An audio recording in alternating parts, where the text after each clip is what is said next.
Good morning, mystery meats. That's disgusting. I am back from my voyage to Vashon Island.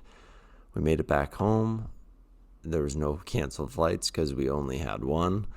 And we are severely sleep deprived because we had a 4 a.m. wake-up call yesterday. And then I took a Dramamine and a Benadryl. And then I stayed up all day working. Anyway, Typewriter Series 452 today. Here's your wee paper. It's a cool color of green, and I like this poem.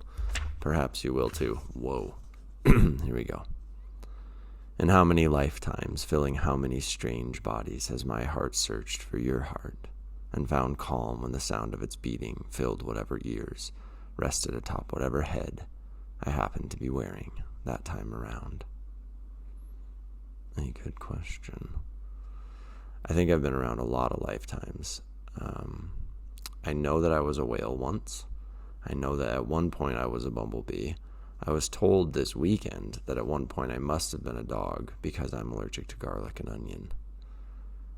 I don't know what else I was, but I know I've been here many, many times before. I love you a lot. I'll see you later.